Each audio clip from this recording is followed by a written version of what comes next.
Apex, I would like you to meet my other daughter, Dr. Annalyn Santos. My daughter is suffering ng dahil dyan sa anak mo. Bakit? Yung anak ko, matagal na rin nagdurusa dahil dyan sa anak mo. Tignan natin kung sino ililigtas ni Daddy.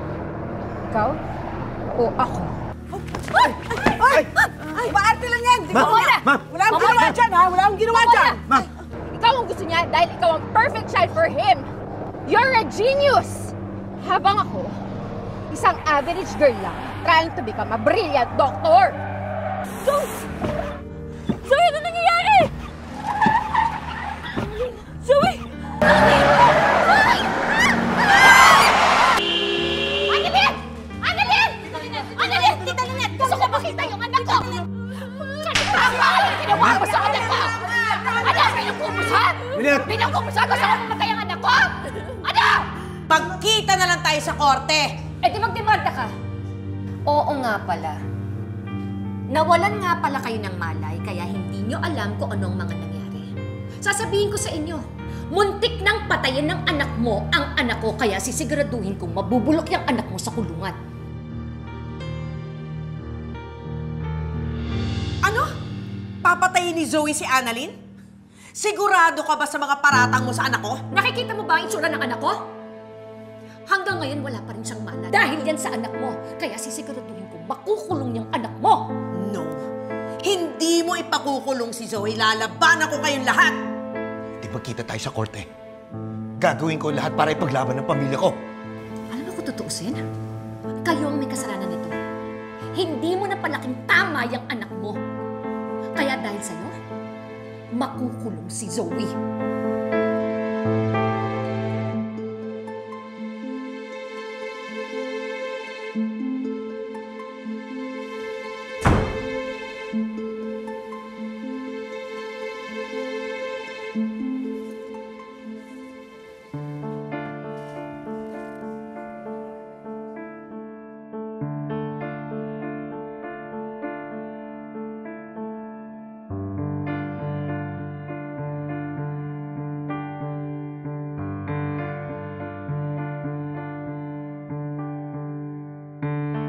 Zoe, ano ba talaga nangyari? Dad, I swear, I didn't mean it to happen. I'm not a murderer. Hindi ko alam kung ano yung pumasok sa utak ko. Masyado ka nagpadala sa galit mo! Bakit kasalanan ko ba na magalit ako? Ha? Do you expect me to be happy pagkatapos may ano sa buong mundo na anak mo si Annalyn? Dad, ang hirap din sa akin noon. Hindi lang naman si Annalyn yung biktima dito eh. Alam mo, kasalanan mo lahat ng to eh. Kasalanan mo! Oo, sige na. Kasalanan ko ang lahat na ito. Pero never ako nag-isip na manakit ng ibang tao. So ano, ayaw mo na sa akin? Ha? Itatakwil mo na ako? Kasalanan ko ba na mag-aata ako kasi may anak ka sa labas? Hindi ba ako pwede masaktan? Hindi ba ako pwede magalit? Ha? You broke my heart, Dad.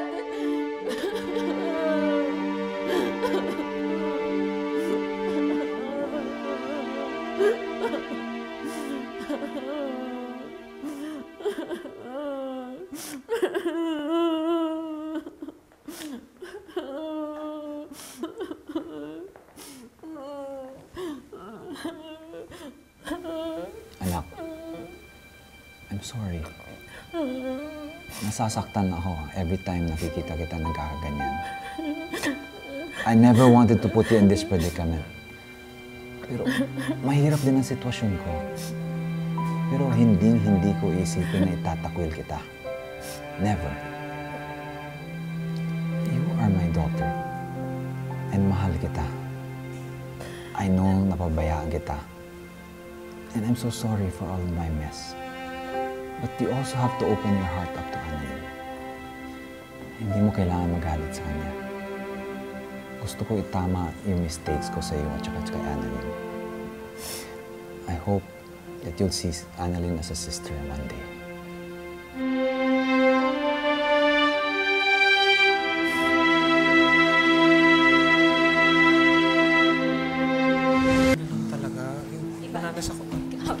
Si Annalyn, ano nangyari? Malala ba?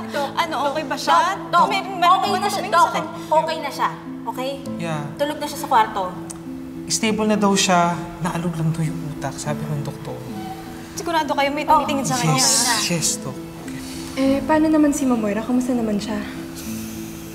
Okay na, nagising na siya. Kaya lang di ko alam kung saan pupunta, bumangon, lumabas. Si Zoe, kamusta?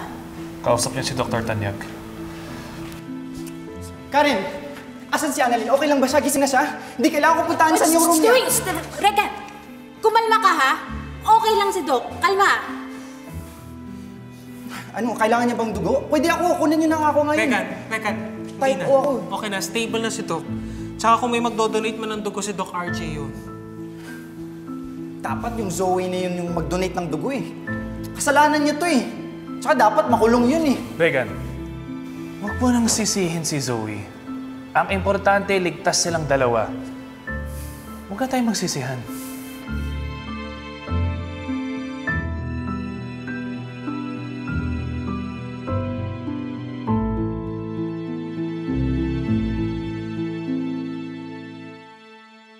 Dad, I want to see Annalyn. O, saan kayo pupunta? Dadalawin namin si Annalyn. Zoe, pwede ba? Huwag ka na mag-aksaya ng panahon para makapagkita kay Annalyn. Mangungumusta lang kami, Moira. Alam mo ba na gusto nilang ipakulong si Zoe? Yes, they want to file a case against you after what you did to Annalyn. Hindi ko naman sinasadya yun Gumaganti na si Lynette. Lumalabas na yung pangil niya dahil alam niya na may karapatan na ngayon si Annalyn. I'm sure hindi ganon. Kakausapin ko si Lynette. Mukha ba ako nag-iimbento? I just came from their room at nagbabanta sila na ididemanda nila si Zoe. Ang lalakas sa loob. Dad, ayoko makulong. Hindi ka makukulong, Zoe. That will never happen. Kahit maubos lahat ng pera ko, hindi mangyayari yun sa'yo. Ikaw, Robert, hahayaan mo ba mangyari ito sa anak mo? Sa tunay mong anak?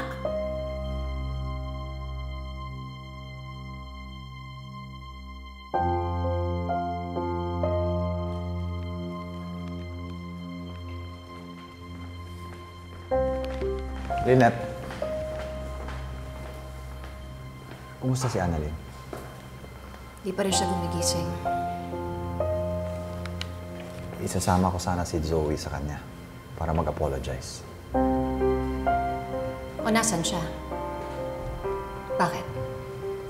Natatakot siya magpakita sa akin? Dahil baka mapatay ko siya? Lynette, please. Inalagaan ko si Annalyn. Ayokong may masamang mangyari sa kanya.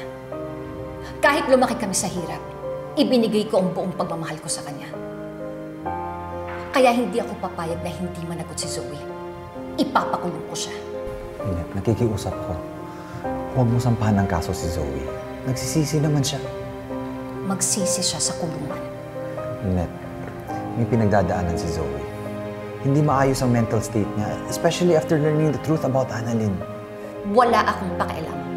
Basta ipakukulong ko yung anak mo. Lynette, gusto kong bisitahin si Annalyn. Huwag na. At pwede ba? Lumayo ka muna sa anak ko.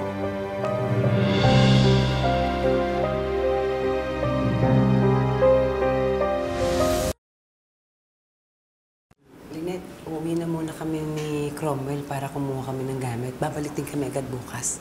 Sige, salamat Lynette, seryoso ka ba talaga doon sa sinabi mo kanina kay Moira? Ididemanda mo talaga si Zoe? Lynette, gaya ng sinabi ko kanina, handa akong tumulong at gagawin ko lahat para sa pamilya natin. Salamat. Oo, Chang. Gusto ko i-demanda si Zoe. Nay, huwag niyo po i-demanda si Zoe. Annalyn, anak. Salamat naman gumising ka na nung anong nararamdaman mo? May masakit pa sa'yo, ha? Sabihin mo sa akin, meron ba masakit? Anak.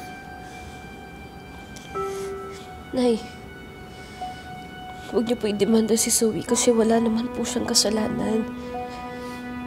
Yung brakes po ng sasakyan, hindi po siya gumana. Hindi niya naman po kasalanan yun eh. Anak, munti ka nang mamatay nang dahil kay Zoe. Kaya dapat managot siya sa mga ginawa niya sa'yo. Pero Nay, kapag ginawa niyo po yun, kapag dinimanda niyo po siya, mas lalo po kami di magkakaayos. At hindi niya naman po ko pinilit na pumasok po na sasakyan eh. Choice ko po yun. Yun po yung totoo. At ginawa ko po yun kasi gusto ko po na magkaayos po kami ng kapatid ko. Nay, masama lang po yung loob ni Zoe kasi nagsinungaling po tayo sa kanya. Pero hindi po siya masamang tao. Kaya please, Nay, huwag niyo po idemanda si Zoe.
Lord, I'm sorry. Pero sana po, hindi na lang po si Annalyn yung anak ni Daddy sa labas. I don't know how to get past this feeling. Yung galit at betrayal sa puso ko. Lord, I hope one day mag-heal ako. I hope one day tignan ko si Annalyn at hindi ako makaramdam ng galit at insecurity. But Lord, still thank you. Thank you kasi walang masamang nangyari kay Annalyn.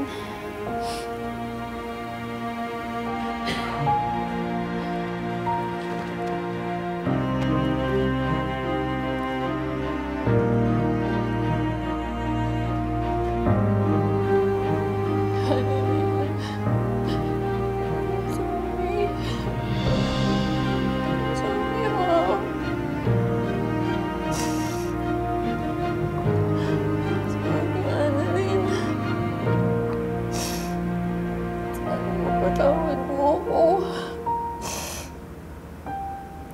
I'm sorry.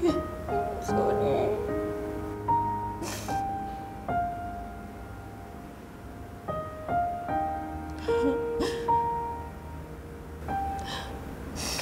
I'm sorry, Sissy.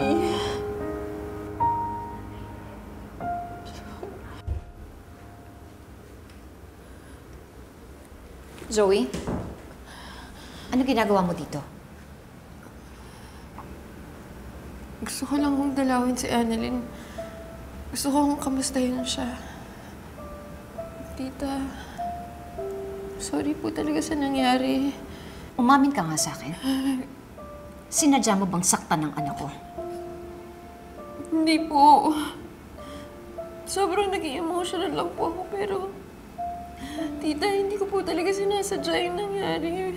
Sorry po talaga. Sorry po. Alam ko pong galit ako kay Annalyn, pero ayoko pong saktan siya ng ganun.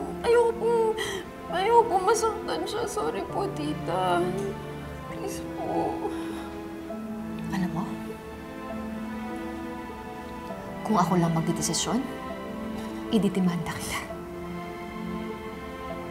Ididemanda kita dahil sa ginawa mo sa anak ko. Pasalamat ka. Pasalamat ka dahil mabait si Annalyn. Alam mo ba? Mahal na mahal ka ng anak ko bilang isang kapatid. Siya mismo ang nakiusap sa akin. Sinabi niya sa akin kung pwede huwag daw kita idemanda. Dahil gusto niya magkaayos pa kayong dalawa. Zoe, hindi ko hinihingi sa'yo na mag-sorry ka. Hindi ko hinihingi sa'yo na tanggapin mo si Annalyn bilang kapatid mo. Ang tanging hinihiling ko lang sa'yo, respetuhin mo ang anak ko. Respetuhin mo siya bilang isang tao.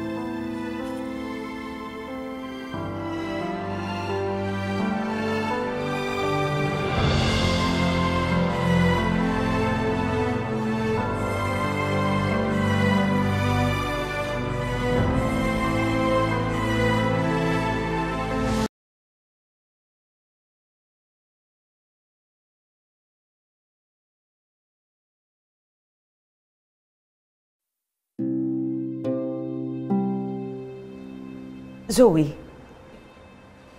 anong ginagawa mo dito?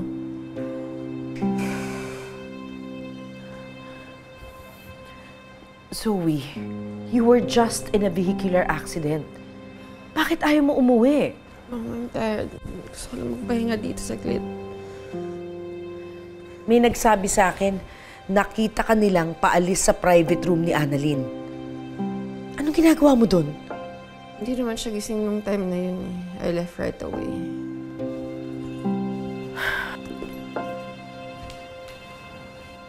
Ano? Magsusorry ka kay Annalyn? Makikipagkamustahan ka tapos magiging BFFs ulit kayo? You don't owe her any apology or courtesy.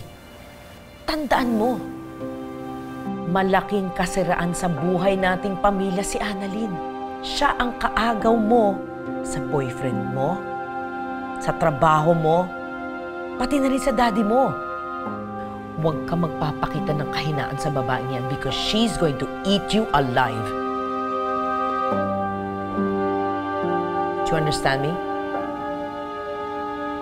Zoe, answer me. Ever, Mom.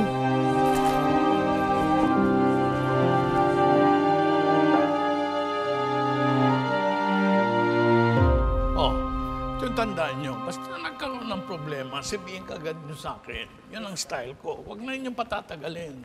Naintindihan nyo? O sige, pag... Anong ginagawa niyo dyan? Go back to work. Oh, anong ginagawa mo dito? Dad. Hindi ka pwede dito. Dad, I know I'm fired. Pero gusto ko naman bisitahin si Robert. Okay lang naman siguro para makita ko yung asawa ko, di ba? Hindi nga pwede. Dahil banned ka na dito. What? You can't do that. I actually can. Why am I banned? Dahil hindi ko gusto yung pagmumukha mo.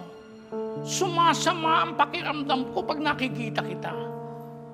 This is insane. Aalis ka ba o kailangan pang hilahin ka ng mga gwardiya palabas? Guard?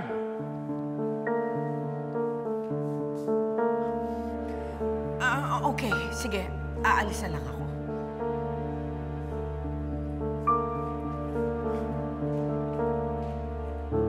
Basta paglabas mo, fishball tayo, ha?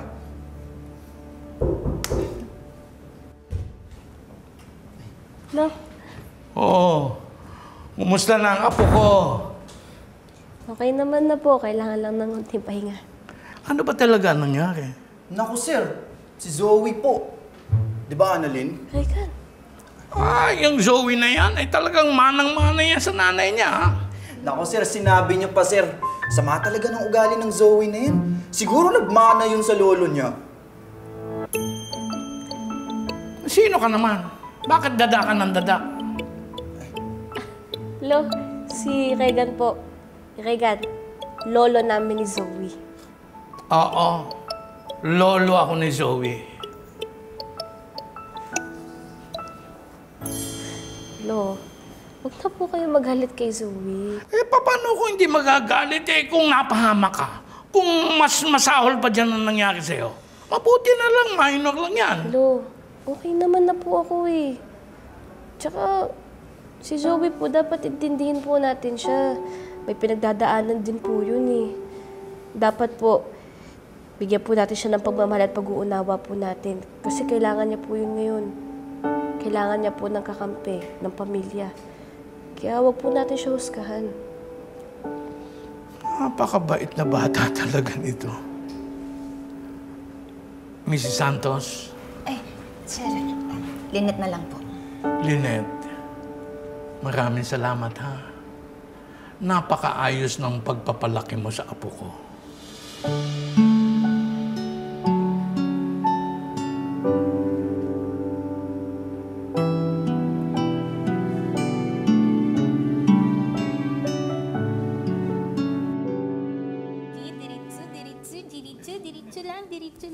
Ano ba kasi to? Ayan na. Okay na. Ano ba yan? 1, 2, 3. Welcome back, Oh, talagang nag-effort pa po kayo. Thank you. Of course, kami kayo nag-effort niyan. Kasi syempre masaya kami nakabalik ka na.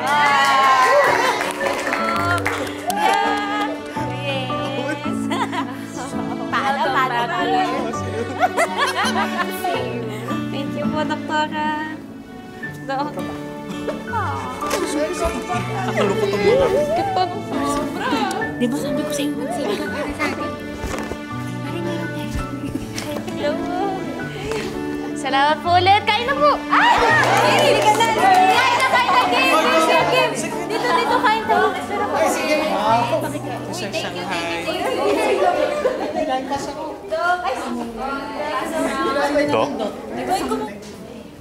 Parang may nahanap ka. Ito. Ayun, asan si Zoe? Umiiwas ata sa'yo si Doktora Zoe. Alam mo naman yun si Doktora, masyadong ma-pride. Hindi pa nga siya nakakausap ulit matapos yung aksidente. Sige na, kain na. Ikaw pa hindi makakain kami nag-surprise na. Ikaw kumain. Hindi ka na,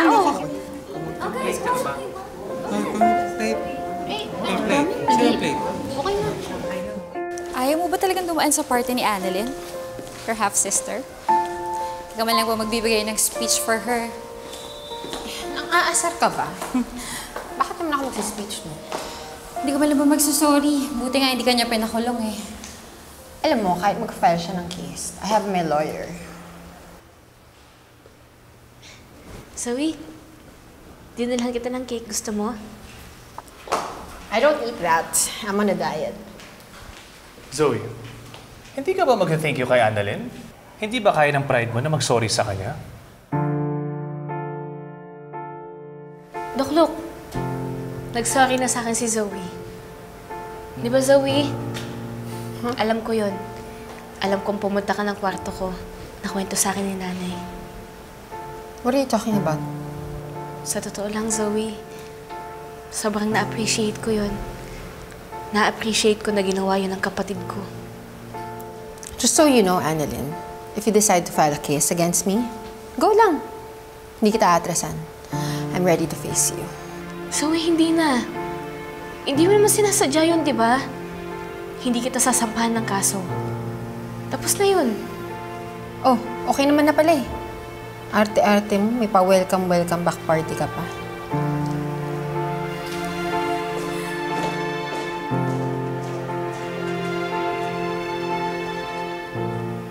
Pagpasensyahan mo na lang.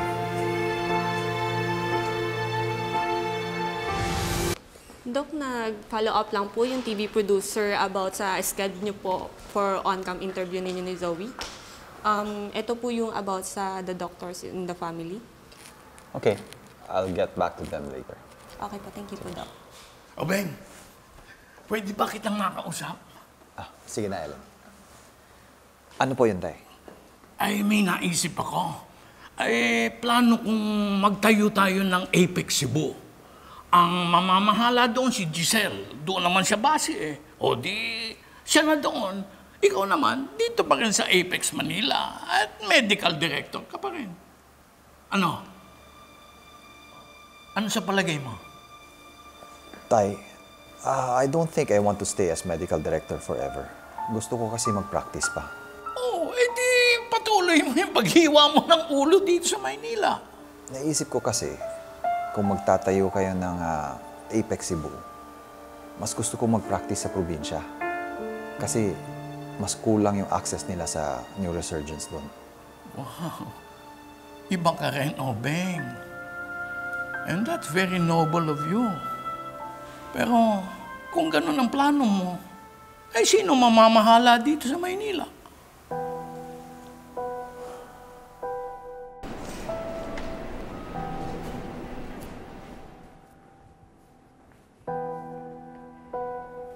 Dad?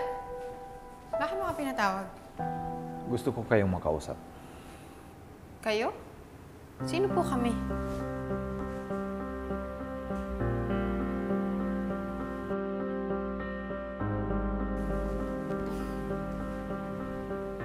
Maupo kayo.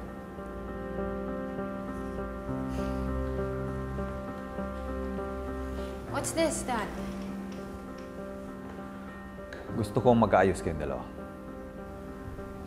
Dad, can you please not push it? I just want you to have a harmonious relationship. Bago ko iiwan sa inyo ang legacy ko. Legacy? What do you mean? I've been thinking, I'm not going to stay here forever. So I'm giving you a heads up. Gusto ko na kayo ang magmamanage nitong Apex Hospital. Ipapamana ko to sa inyo. No way! Bakit kailangan kasama si Annalyn? Kung may magmamanage ng hospital na to, ako yun! Nananadya ka ba? Dad, alam ba to ni Mom? Ni Lolo? I don't need to ask their permission. Can you calm down? Ikaw may kasalanan nito. You guilt-tripped my dad. Siguro hiningi mo sa kanya to, no? Zoe, enough! Hindi to hiningi ni Annalyn. Dok, hindi ko naman po kailangan ng kahit anong pamano o kung ano pong property. Lalo na po tong ospital. At tama po si Zoe. Mas may karapatan po siya. No, Annalyn. That's my decision. The two of you will share this hospital. Why are you doing this? Dahil gusto kong magkasundo kayo. Dok, gusto ko naman po makasundo si Zoe na wala pong kapalit. Hindi ko po kailangan yung binibigay ninyo. Hindi kayo pwede tumanggi.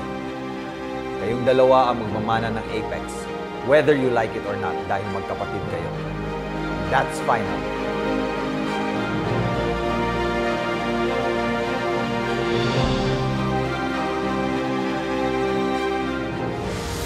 Are you aware that Robert plans to give Annalyn half ng Apex? Wala namang masama doon na pamanahan ni Obing si Annalyn dahil anak naman niya ito. Alam mo, Apo, may karapatan ka dun sa pamanang yun dahil anak ka naman talaga ni Dr. Tanyag. Alam niyo po, sapat na po sa akin yung alam ko pong tatay ko po siya. You know what, Mom? I think there's a way para mawala ng karapatan yan si Annalyn sa Apex.